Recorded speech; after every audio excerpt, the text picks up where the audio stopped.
Maduro's former vice president, Delcy Rodríguez, is now the interim president of Venezuela. She was sworn in over the weekend and appears to have the backing of other senior regime officials, including the military.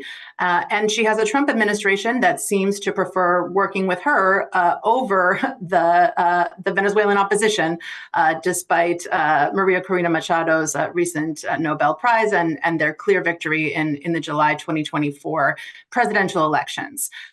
Trump has announced this plan to run Venezuela, which I think, as Cliff suggested, is about coercing Delcy into cooperating with U.S. interests, including a larger U.S. footprint in the oil sector, migration, and counter-narcotics. And so far, it seems to be working, which isn't surprising, as Delcy has a literal gun to her head.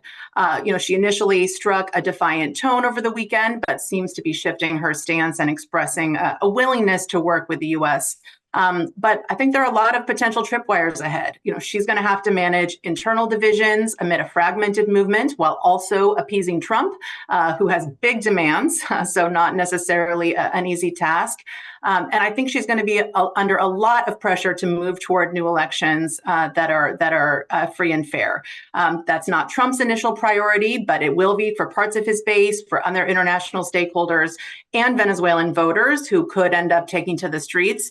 And many within the regime are going to resist this option because they control all institutions. This is going to require difficult power sharing negotiations and eventual amnesty guarantees. And while Trump was very committed, clearly, to ousting Maduro, I think it's less clear about his commitment long term to making sure that this works out. So in sum, it feels like the start of a longer term change process, but it's certainly going to be volatile.